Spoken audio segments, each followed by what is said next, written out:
Welcome back. I'm Nicole, and I'm your mat Pilates instructor. So today we'll be reviewing Pilates movement principles, as well as addressing some exercises to learn to balance instabilities or weaknesses in our bodies. So throughout our journey together, through this mat Pilates experience and course and workouts and exercises, you'll find that some exercises feel easier or more empowering or better than others. And that could be because we have some instabilities, some weaknesses in the body in different areas. So when we target these smaller muscle groups, we begin to notice that those muscle groups aren't as active. So we're not supporting our body as well as we could be. And by doing these exercises, we're finding and fine-tuning those experiences, like the exercises. We can fine-tune our workouts to enhance our physical fitness, as well as, reducing pain in your body.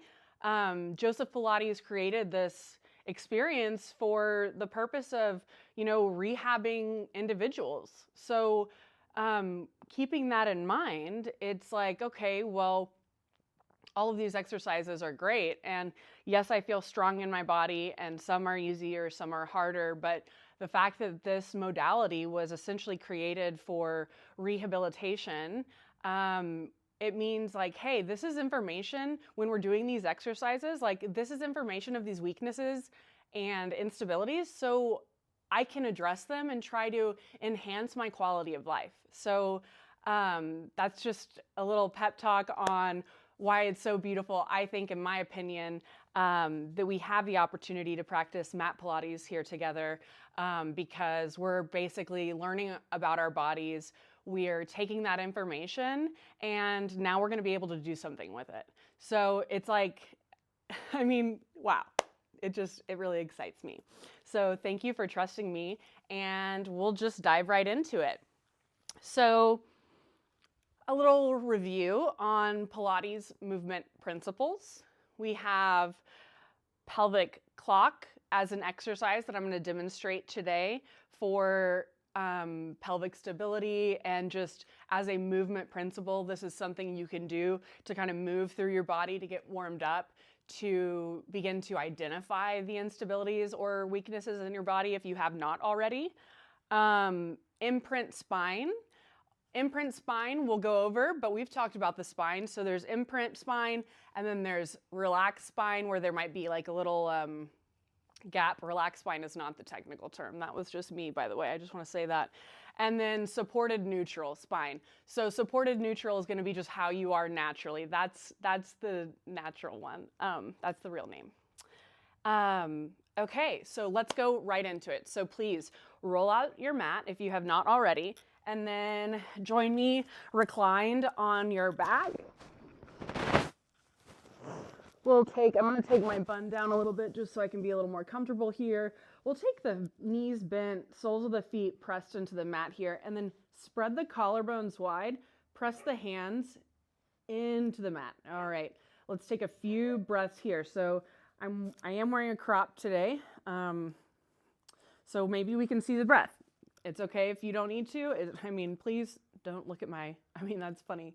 As somebody who would be slightly self-conscious about myself in the videos, which I am, and just in my everything, but more so videos and photos. But anyway, it's funny that I would point it out. So at least maybe we're growing, maybe we're evolving. She's gaining confidence. Okay, anyway, back to our workout. All right, this feels good. Let's find the hands pressed into the mat, shoulder blades pull wide, and then nestle the triceps underneath the arms here. All right, bring the feet close towards the body. We're gonna inhale here. Big inhale, and then exhale through the mouth.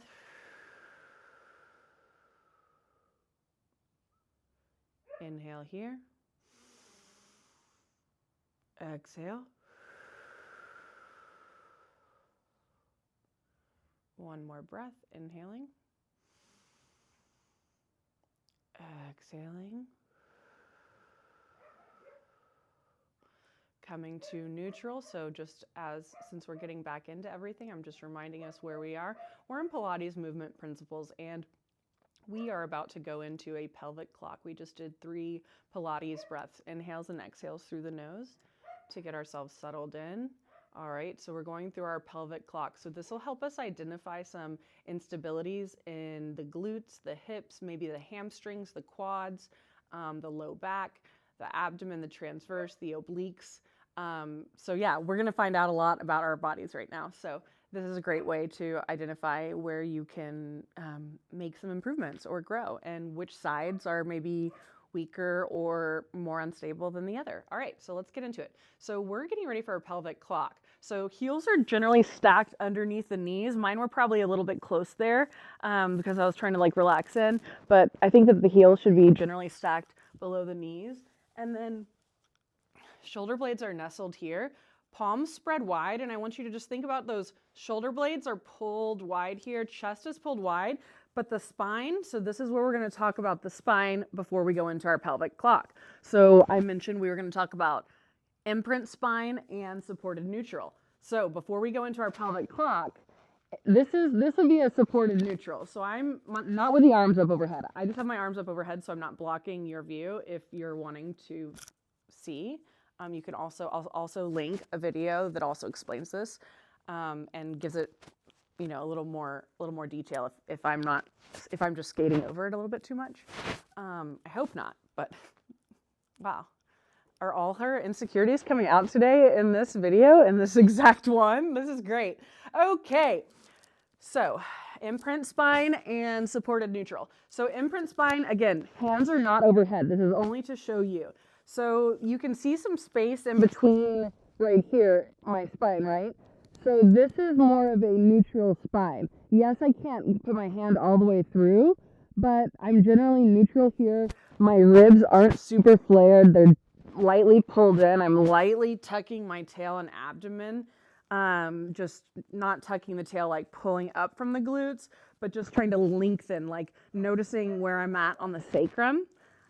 So again, we're trying to identify the differences between imprint spine and supported neutral. So right now we're working with supported neutral, and that's why it's kind of loose.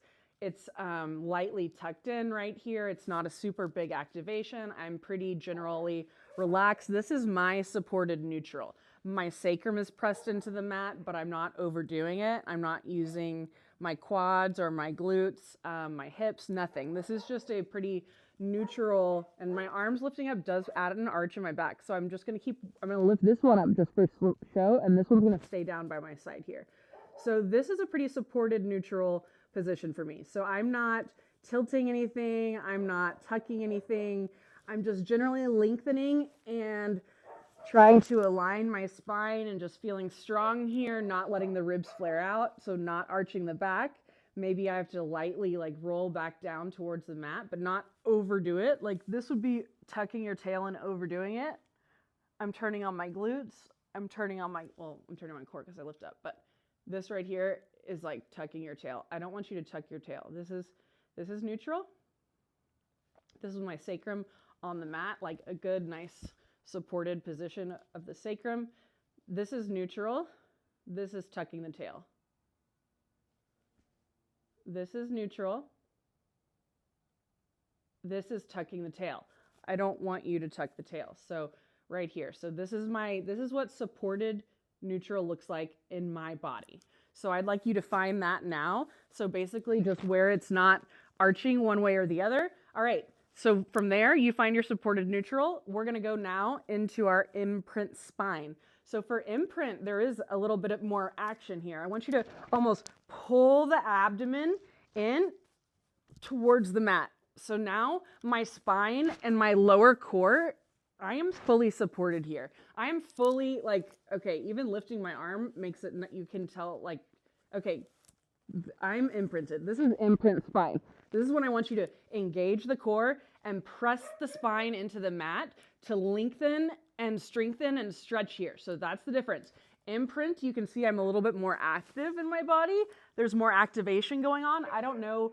I can't wait to see what the video looks like of this area, the difference. I think you're going to see a difference in my rib cage. I think in supported neutral, I think the rib cage is more relaxed, so it's a bit more open. Whereas with imprint, it's more closed in. Things are pulling toward the midline, pressing and anchoring into the mat here. So this is a pretty good imprint spine. So imprint, and this is my imprint. I don't want to keep doing that. All right, this is my supported neutral. I love how I move my arm too. Okay. This is imprint. This is my imprint. I can't forget to breathe. This is supported neutral. The belly gets softer too. So find that, see what you think. Now that we're there, we're just going from a supported neutral. We're not going from an imprint spine. We are going to engage into a pelvic clock exercise to see if we can identify any instabilities or weaknesses in our muscle groups. All right, so palms pressed into the mat. We took a few breaths earlier to get warmed up. All right, I want you to press up through the heels. We're going into a pretty neutral bridge. The chin is just generally light here. I'm just resting the head. The glutes are engaged.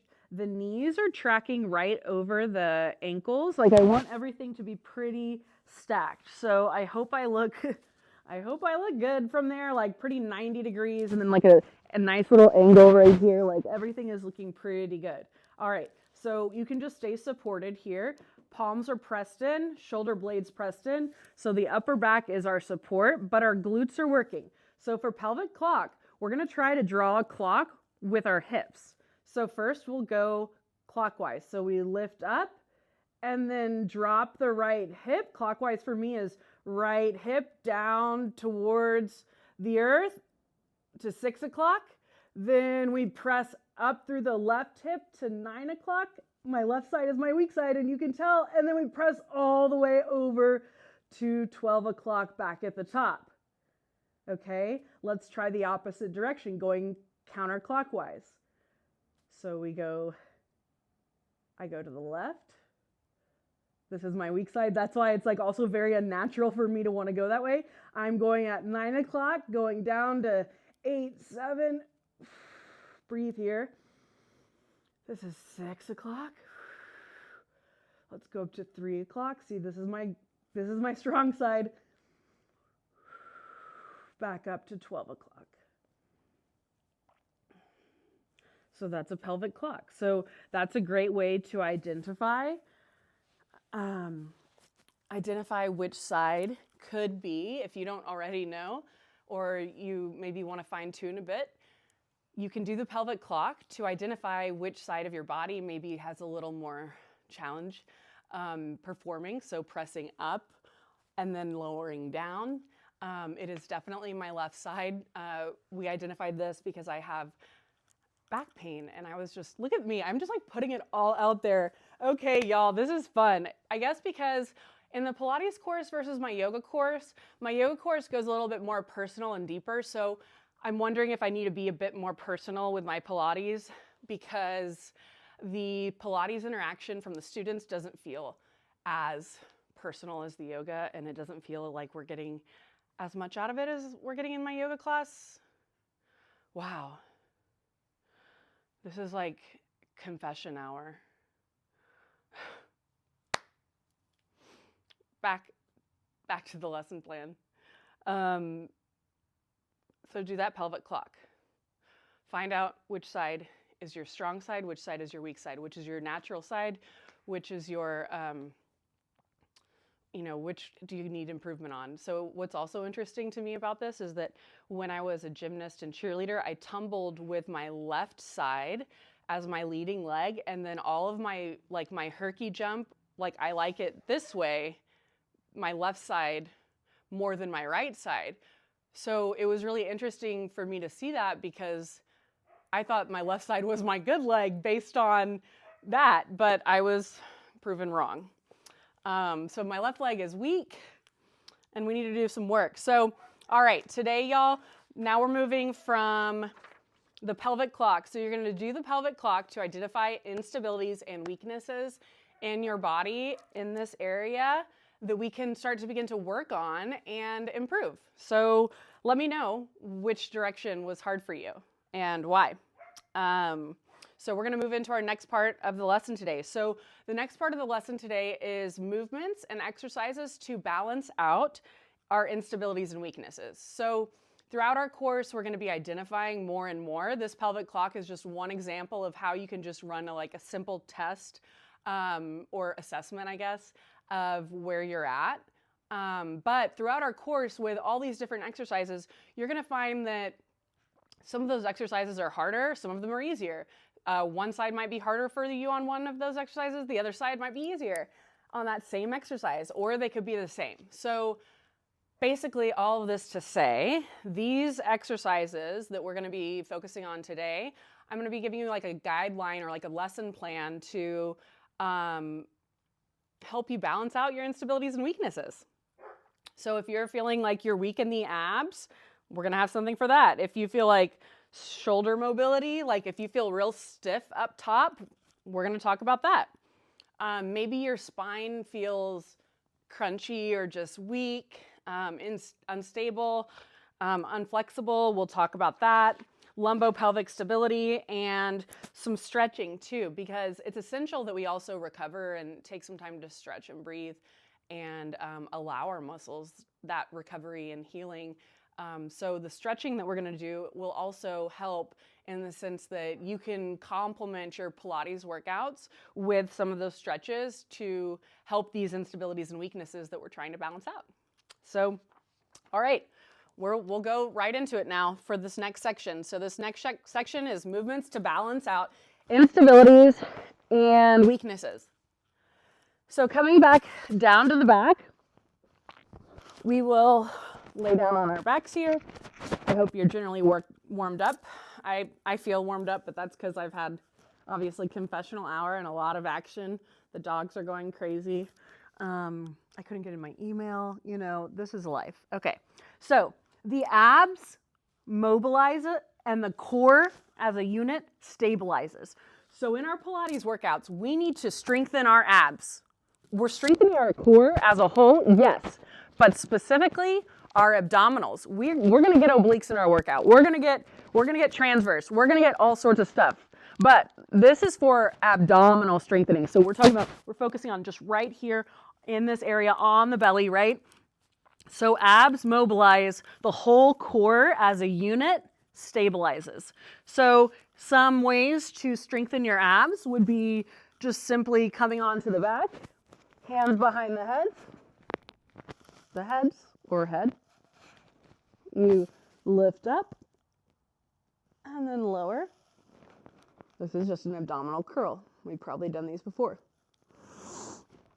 Ab curl, release.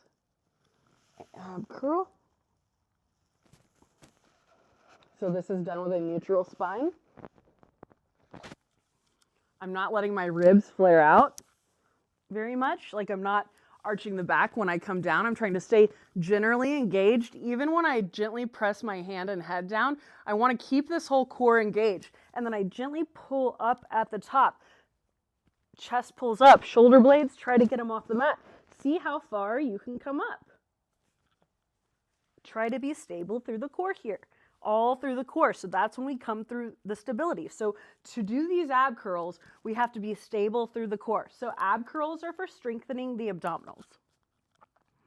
Oblique abdominals, so this is how we strengthen part of the core. So this is how we strengthen our stabilizer muscles. So obliques, we would want to go into our bicycle crunch. So left elbow, right knee, bring it back. Opposite elbow, opposite knee. If you need to come down, you can come down in between. Don't forget to breathe. Lift up, opposite elbow, opposite knee, that leg extends. Try to keep it about in line with that hip, so I'm not letting it drop super down. I'm also not going here. So we're trying to stay, we're trying to stay generally aligned. And then let's talk about the neck. Whew. Okay. On the neck here, I want you to be supported and it's not about the neck. This is about pulling from the core. So don't just let the neck be stable and stacked into the head and skeleton, and try to pull from the core, thinking about this coming from the shoulder or almost the rib cage. That's where we're coming from. So ab curls. And if these curls, let's talk about intensifying. If that's too easy, you can go here for a little more. You can go here. You can go here. Y'all. I could if I had warmed up maybe a bit more than just being excited and confessional. Okay, next, lumbo-pelvic stability. So if you find that when you're in that pelvic clock that we just learned, if you find that, oh man, woo, things are not good there. Maybe this is hard to control. Maybe it feels like you don't have a lot of control over the core or this is the lumbopelvic area. So it's more around the hips, it's more around the femur in this area where we connect all right here. So this is the lumbopelvic area, and we want to increase our lumbopelvic stability. So the ways that we can do that would be right here. What we can do is a march, trying to keep the hips still and stable, extending the legs. We can do a toe tap.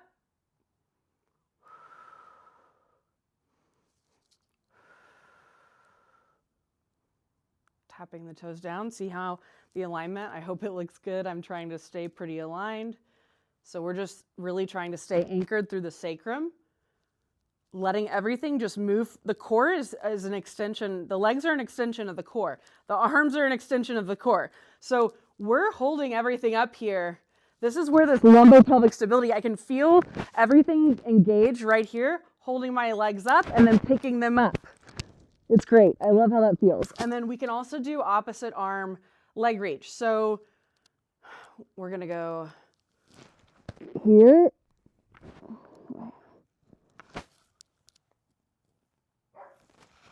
Wait, I have movement. Oh gosh. Opposite arm. No, that's the same arm. There we go.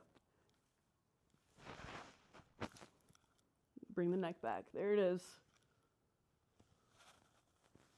Now I'm getting a lot more. The abs are engaging the transverse. There we go. Sorry about that, y'all. Opposite arm, opposite leg reach. Trying to come back to center. Oops, that was the same. Whew, you get the drift. Lumbopelvic stability. Okay, to strengthen and mobilize the spine, next section. We're going straight into it. All right, cat-cow. So you've probably seen this before, done it in yoga. Hands gonna stack underneath the shoulders. Tops of the feet rooted, pressed into the mat. Sorry, we got huskies. Well, one husky, but they shed like there's many of them. Cat-cow. Inhaling, dropping the belly, lifting the gaze. This feels really good after the lumbopelvic stability and ab strengthening exercises.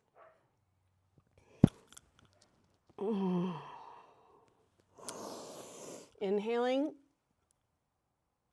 exhaling. 2 more. Inhale. Exhale. Last one.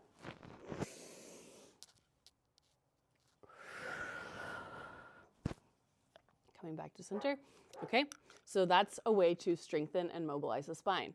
Another exercise is hip/shoulder circles. We'll go forward, circling back. It's also called poodle tail. I'm gonna lean back. I also have poodles. And go forward. Standard ones, big poodles. Okay, so this is poodle tail, hip shoulder circles.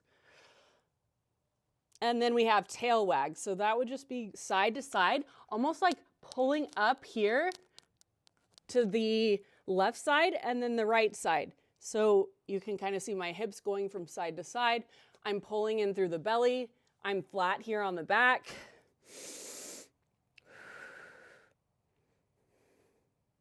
Then we have round back bridging, flat back bridging, bridge marching, typewriter, hip dips, figure eight, and mini swan. So coming down to the back. So this is still for strengthening and mobilizing the spine. So whichever of these exercises resonate with you, try it out for if you feel like you have some areas to improve here. So we're going into round back bridging. So for round back bridging, we'll pull those shoulder blades back, soles of the feet press underneath the soles of the feet press into the mat, heels underneath the knees, palms pressed into the mat, collarbone spread wide. Now it's a neutral, stable position, not an imprint, but neutral, stable. I want you to press your tailbone and press up. This is a round back spine. See, this is a round back bridge. I'm pressing up through my knees, pulling through the glutes. I'm not having a flat back. I'm not trying to go super high. I almost have my spine like curved under is what it feels like. So this is a round back bridge. Whew. This is a flat back bridge.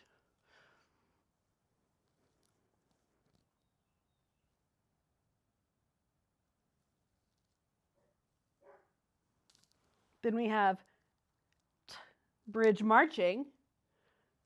So going into more flat back or more neutral, a bridge that you can be supported in. Bridge marching, lift the right knee up, bring it back down, place the foot, left leg lifts, keep those hips steady. Bridge marching.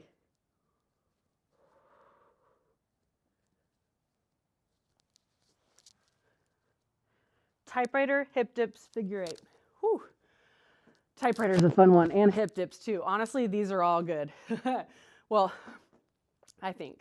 I like to be like humbled in my exercises, like with Pilates and reformer Pilates. I like to be humbled and enjoy like meeting myself in a more challenging way, whereas my yoga experience is about how I feel and just feeling good and like hoping that others do too, and meditation, and it's a loving kindness meditation, just wishing that everyone feels better. But Pilates for me is more fitness-based, and I enjoy meeting myself where I am and finding my instabilities and weaknesses, because it's not only in the body that we experience instabilities and weaknesses, it's also in the heart and the mind. So when I meet myself here in these instabilities and weaknesses in my body, I just try to think that like it's preparing me for more of that in the world to be able to handle it. Okay, there she goes. She got her yogic wisdom in for the day, and so she's going to feel better about this video and the class from here on out, so thank you. All right, typewriter, hip dips, and figure eight. So we're still in our neutral supported spine on the back. Soles of the feet press in, heels stacked underneath the knees. I want you to press up into a neutral flat back bridge. So for typewriter, we're in a neutral position. I want you to stay hips even, so we're not dropping one side or the other. That's our hip dip. We're almost there. But our typewriter, the hips are going to stay even and square. You're going to lean those hips to the left, and then trying to keep everything still and stable. Take it through the center. Lean those hips to the right. Take it through the center. Hips to the left. So everything is flat and stable. Through the center. Through the right. And try to notice, like, see, are you leaning one way? Is it dipping? No, I want you to stay stacked. Keep those knees even. Even a band, if you have a resistance band, putting a resistance band around the thighs would be very helpful right here. For this typewriter to stabilize through the legs, because I don't want you pulling from one side to the other or leaning too much. But again, my left side is showing me more, or what it feels like to me as more instability and weakness when I go to this side, even though I feel more fatigued. So this is me holding this typewriter to the left. My hips are pretty stable. I'm pressing through both feet equally. My hips are over here to the left. feels like my booty and my whole body's in the weight of this side body. It's very tiring and fatiguing. Then let's come through center. So this is my center. I feel like pressure through both legs, but I do feel like the left leg is working harder. And then let's take that right hip over to that side. So now my right hip is about where my left hip was, if not a little bit smaller range of motion. And it's not as fatigued, but it's working. Yeah, like the fatigue is different. So I can tell that there's instability and weakness, but even in this side, even in my left side, I can feel some instability and weakness when my hips are over here on the right side. But the right side doesn't feel as tiring and fatiguing as the left, which makes sense for my body with my left side being, my weaker or more unstable side. So again, this is going to give you a lot of information about yourself. Okay, coming back to center, hip dips. So we're here in neutral. This one's pretty straightforward. We're just going to dip that left hip down. Breathe. Inhale.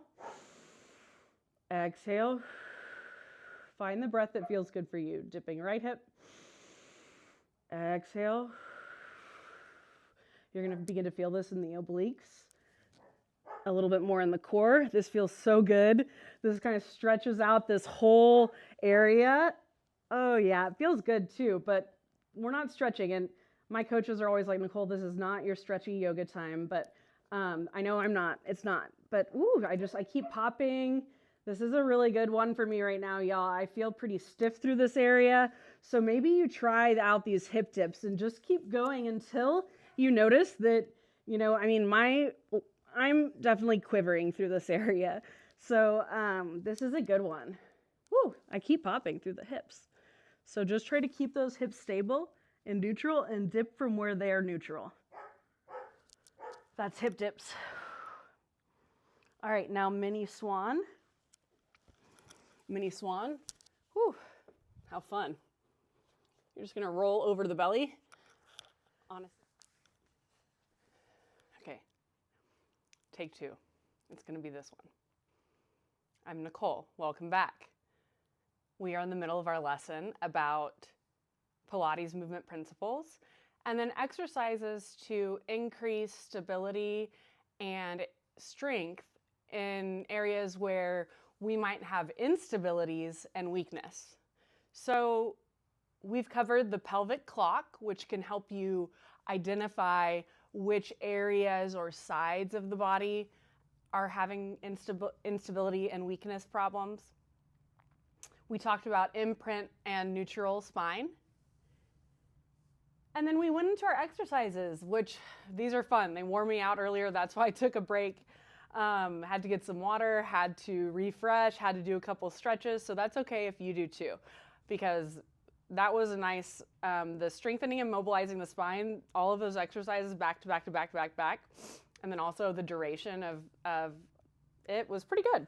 So anyway, back to this. We're working with ab strengthening, lumbopelvic stability, strengthen and mobilizing the spine, shoulder mobility, scapular stabilization, and then our stretching block.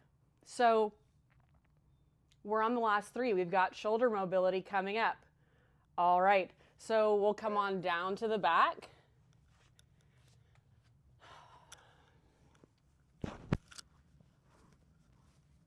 Coming down to the back. We're gonna go into pinwheel. So for pinwheel, this is all for scapular, this is all for shoulder mobility. So for pinwheel, we're just gonna lift the arms up, reach them back down, pull them towards the body.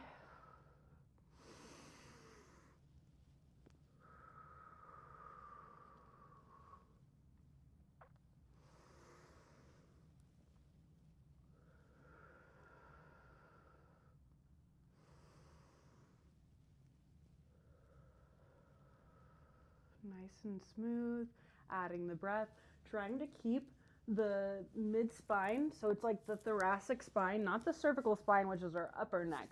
But the mid spine, the thoracic spine, I want you to keep that planted into the mat. And then the spine is at a neutral, supported neutral imprint. You can also have this for the feet up for supported neutral imprint, or if you do not have any sort of arching or lordosis in the lower back, and drop me a note in your journal if lordosis is something that you struggle with or experience, and we can offer some modifications there. But pinwheel, so we did pinwheel. We're just trying to mobilize those shoulders, and then we would go the opposite direction. So I'm just trying to keep everything nice and still and steady. I'm noticing a bit of tension and instability in my right side, which is expected. That's the side that I mostly experience my back or shoulder pain or tightness. Shoulder mobility, telescope arms. So I just want you to open the arms and then pull them back together. Just trying to breathe here, opening. Everything's nice and steady, nothing's flaring.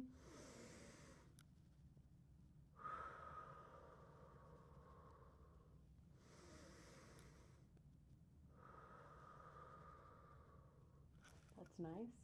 And then we have our angels in the snow, which is similar to just a snow angel you might have done before.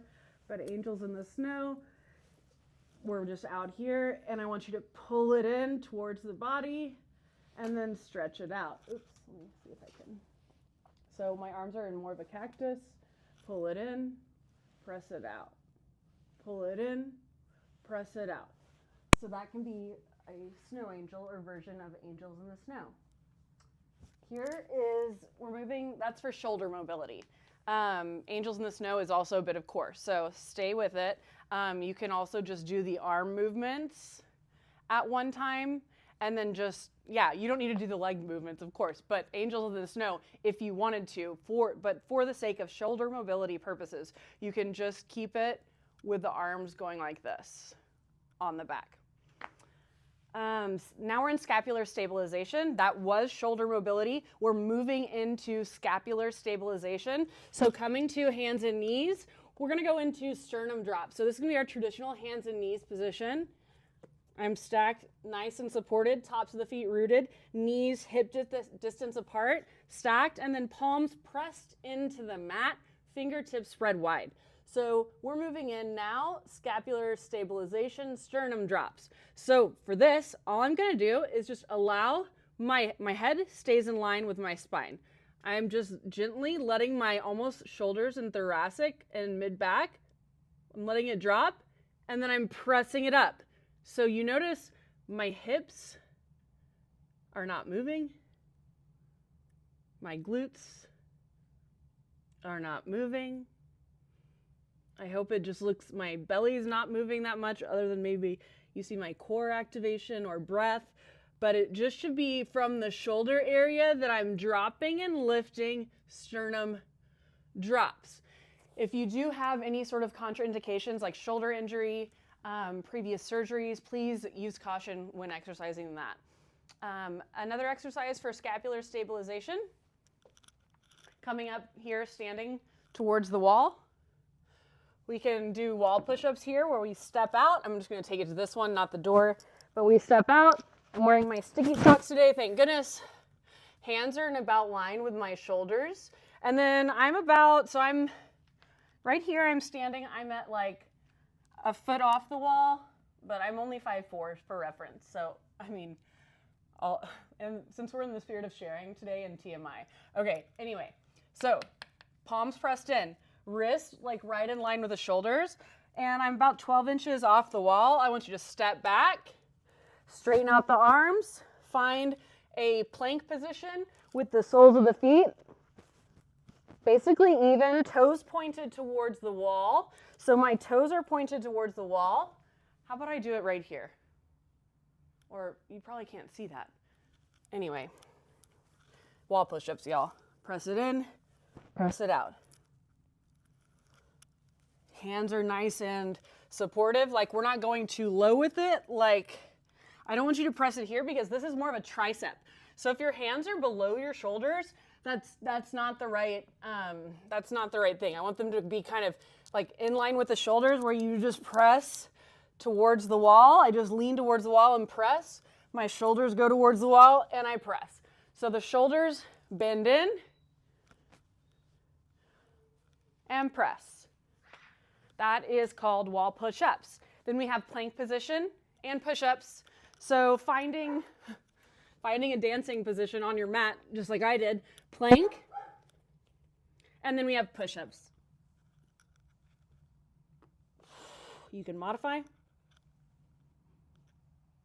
Notice the hips are staying in line with the core. So that's scapular stabilization.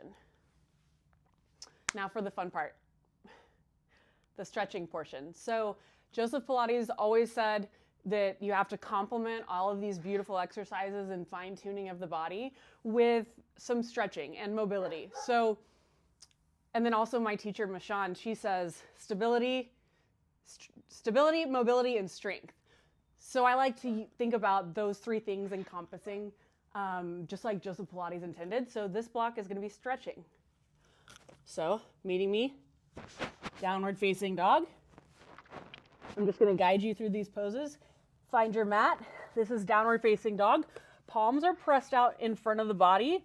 Should be a nice little line here. Head is relaxed as best as possible. Toes, it's a range, y'all. It's okay. My feet are hip width distance apart. I like everybody's feet hip width distance apart. Not together. The wider, the better is okay, but really in line with the hips is great. So you might be here with the toes up. You might be here. You might be here. We're trying to lengthen through the tailbone up towards the sky and making our body into an upside down V. Letting the head hang, collarbones still spread wide, fingertips spread wide, shoulder blades pull back, kind of open up, let the head hang here. Yeah, after our workout today, this feels great. This is downward facing dog. Same downward dog as yoga if you've ever been there. Done yoga. All right, child's pose, knees as wide as the mat, and then my big toes, like it's almost like we're in a diamond. My big toes to touch, hips walk back towards the heels, palms stretch out, forward, fold, head is rested, child's pose.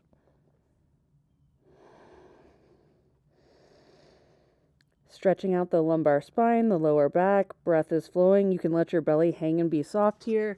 Forehead pressed into the mat. If this isn't comfortable, you can try this. Modifications would also be traditional child's pose, which is legs together, feet together, forehead down.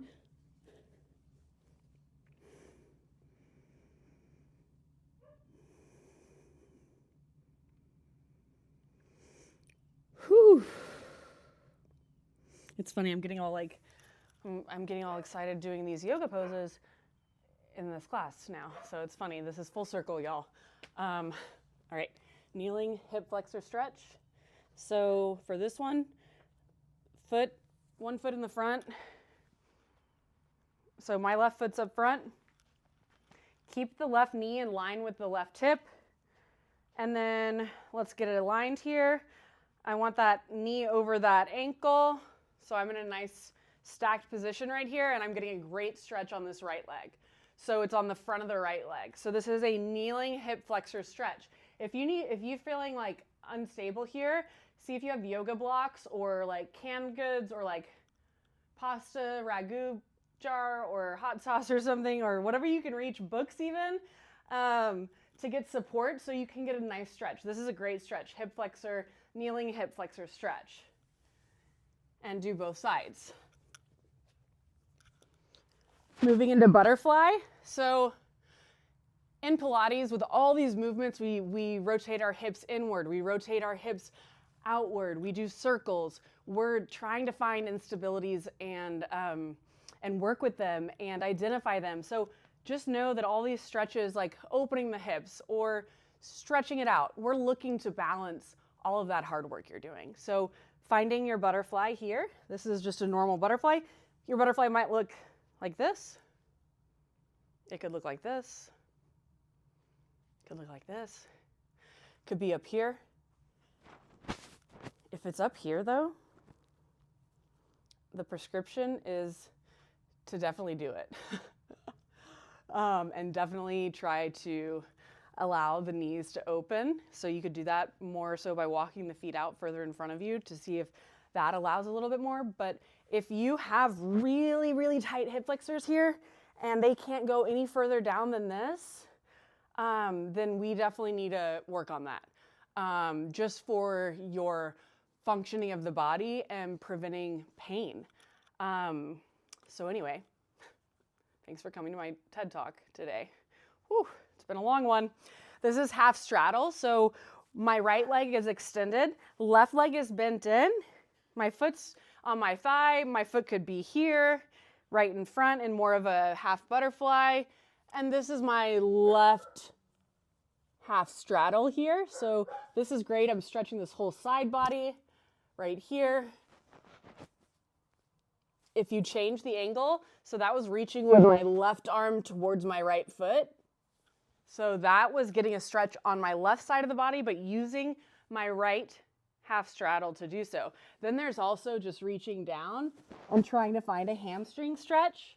Or you can also come on the inside of this calf, hand on the foot, and then reach the left arm up and over. Whew. There's so much you can do in half straddle. You can twist, feels into that hip and glute a bit. Come down. So yeah, find what feels good in your body here in the half straddle. And then the full straddle would just be your V. You can go side to side. You can go forward. You can rest. Try to keep the heels, like see the toes and feet here, like toes just pointed up. Notice if when you come down, they want to go down. Try to keep them up. Try to turn them outwards and keep them up. I'm noticing that that is definitely harder for me to do on my right side than my left.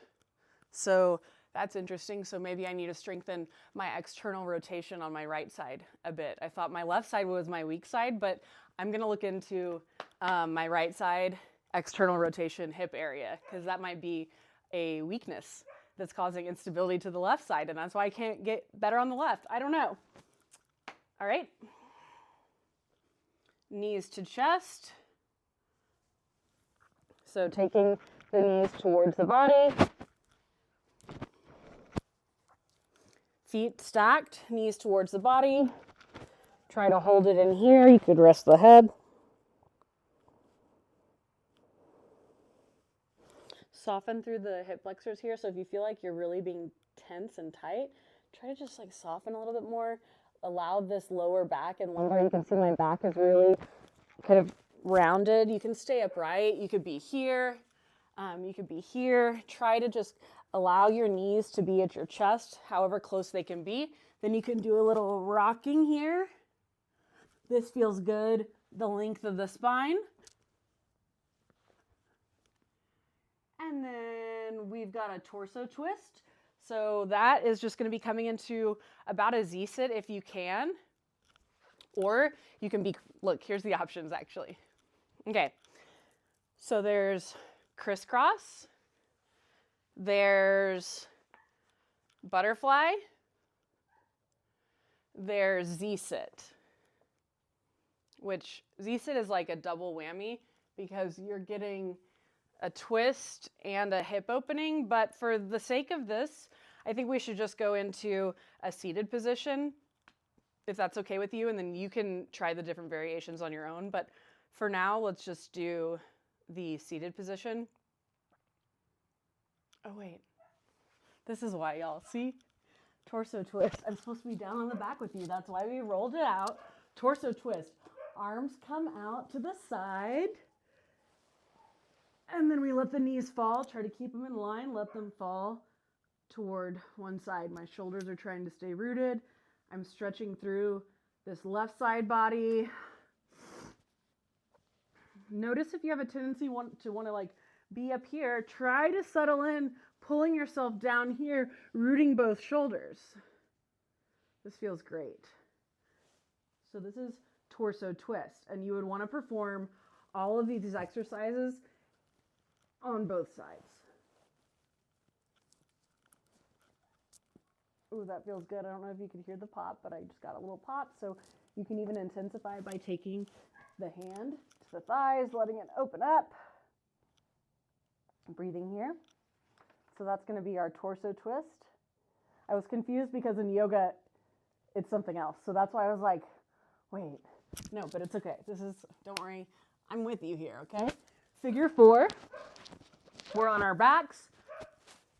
Cross your left ankle over your right thigh. You can bring it in here, try to reach for the shin. This is a figure 4. So you can see that my foot is making a 4. My arm is reaching through the little 4 I just made, reaching for my shin.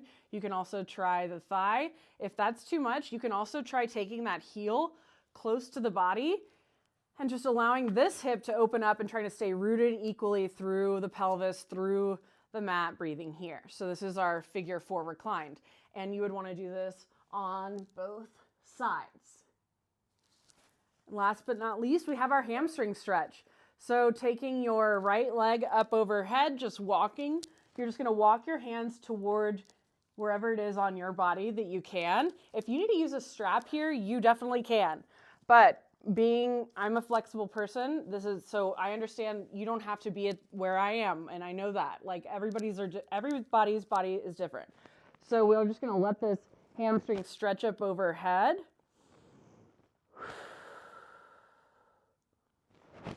Really, I should have my hand on my calf, like then I was trying to show off at the end. Like, last but not least, I'm here to show off. No, just kidding, girl, like, let's be real. This is more comfortable for me, and I can still get a nice stretch, and I'm not like I'm quivering a little bit, but not too much. So that's a nice hamstring stretch. So then just lower that leg down. Now I feel super tall on my right side, so let's stretch out my left side and see the difference, y'all.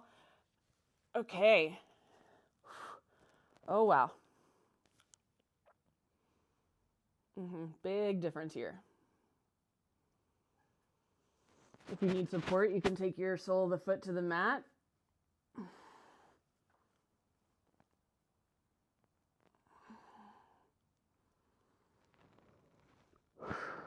Wow. And as you can see, my left leg was a little bit stiffer, which is par for the course for what I've been working on and where I find my instabilities and weaknesses. But I hope this session was fun for you, and thank you for joining me in my lightheartedness and honesty and Pilates confessional series today. But we covered the pelvic clock, we covered a little bit of the spine, and we went over these awesome exercises to help increase your strength, increase your stability in those areas that we're identifying of weakness in our bodies. So I look forward to seeing you next time, and thank you.